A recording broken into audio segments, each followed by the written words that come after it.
पाहत आहात आपल्या हक्काचं चॅनल, आपली बातमी, आपलं चॅनल वन भारत। राज्याची सांस्कृतिक उपराजधानी अशी बिरुदावली मिळवलेल्या डोंबिवली शहराच्या शिरपेचात आणखी एक मानाचा तुरा रोवला गेलाय।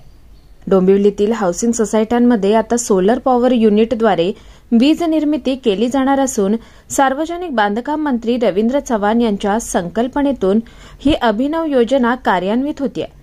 या योजनेच्या पहिल्या टप्प्यात 14 गृहसंकुलांना आज सार्वजनिक बांधकाम मंत्री यांच्या हस्ते सोलर पॅनल वाटप करण्यात आलंय।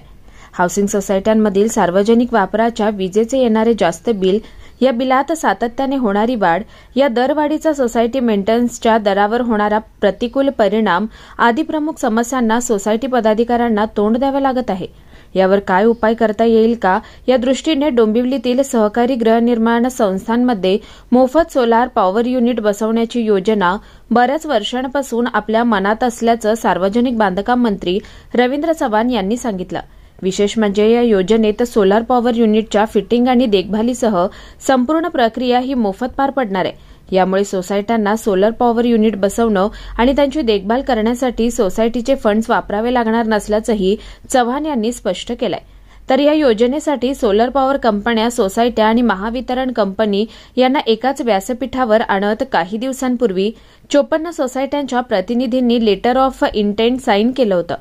या प्रकारे डोंबिवली शहराला ग्रीन एनर्जी सिटी करण्याच्या दृष्टीने मैलाचा दगड ठरणार आहे। केंद्र सरकारच्या अक्षय ऊर्जा स्रोत योजनेचा प्रसार करताना मंत्री रवींद्र चव्हाण यांनी डोंबिवलीत गृहनिर्माण सोसायट्यांना मोफत सोलर युनिट उपलब्ध देण्याचा प्रयत्न चालवलाय। हजारो सोसायट्या या उपक्रमाचा लाभ घेण्यासाठी इच्छुक असून या माध्यमातून सोलर एनर्जीचा मोठ्या प्रमाणावर प्रसार होतोय। मागील काही दिवसांपासून सुरू असलेल्या या उपक्रमात अनेक सोसायट्या जोडल्या गेल्या आहेत। आजपर्यंत एकूण 268 गृहसंकुल लाभार्थी झालेत। या योजनेमुळे सोलर पॉवरच्या माध्यमातून हाऊसिंग सोसायटीला स्वतःची वीज निर्मिती करता येणार आहे।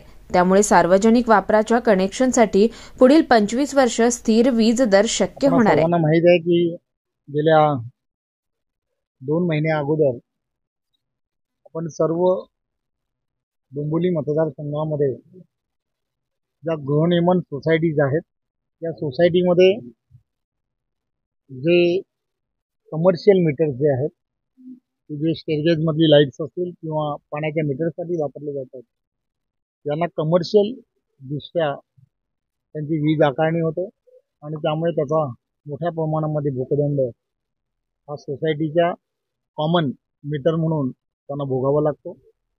अशा सगळ्यांसाठी एक योजना म्हणून आपण आदरणीय पंतप्रधान नरेंद्र मोदीजींचा आज वाढदिवस आहे, त्यांच्या वाढदिवसाच्या निमित्ताने या शहरामध्ये आपण आज जवळजवळ 200 सोसायटीज ज्या आयडेंटिफाय केलेल्या आहेत, त्या 200 सोसायटीजमध्ये ज्यांनी जे अपारंपरिक रूफटॉप ज्याला म्हणतो अशा पद्धतीची असणारी सौर ऊर्जा निर्मितीसाठी परवानगी दिलेली आहे। कोणत्याही गृहनिर्माण सोसायटीला याच्यामध्ये एकही रुपया खर्च करायचा नाही आहे, फक्त जागा उपलब्ध करून द्यायची आहे आणि त्यांचं जे रेग्युलर बिल येतं त्या बिलामध्ये जवळजवळ 50% जास्त ही कपात त्यामध्ये होणार आहे। त्यामुळे सोसायट्यांमध्ये या सगळ्या गोष्टींमध्ये आदरणीय पंतप्रधान नरेंद्र मोदीजींनी जे देशाला आव्हान केलं होतं की अपारंपरिक ऊर्जेकडे जास्तीत जास्त नागरिकांनी गेलं पाहिजे, त्यांनी विविध योजनाही त्या संदर्भात सुरू केलेल्या आहेत। गावागावामध्ये आपल्याला माहीत आहे की प्रत्येक घरावरती 300 युनिटपेक्षा कमी युनिट असणाऱ्या ज्या घरं आहेत त्यांना सगळ्यांना ते तशा पद्धतीची सौर ऊर्जेच्या माध्यमातून वीज व्यवस्था कशी उपलब्ध होईल याची नोंदणी करण्याचं कामही मोठ्या प्रमाणामध्ये संपूर्ण देशामध्ये सुरू आहे। आणि आज डोंबिवली शहरामध्ये सुद्धा त्याच पद्धतीचं काम हे आज सुरू झालं आहे। आज पहिल्या टप्प्यामध्ये 14 गृहनिर्माण सोसायट्या ज्या आहेत की ज्यांची AGM मध्ये या संदर्भातला निर्णय झाला की आपण त्या दिशेने गेलं पाहिजे, त्यांचा आज कामाला आजच सुरुवात केली जाणार आहे. त्याचबरोबर स्वच्छ भारत मिशनच्या माध्यमातून संपूर्ण देशभरामध्ये स्वच्छतेच्या बाबतीमध्ये जनजागृती करण्याचं काम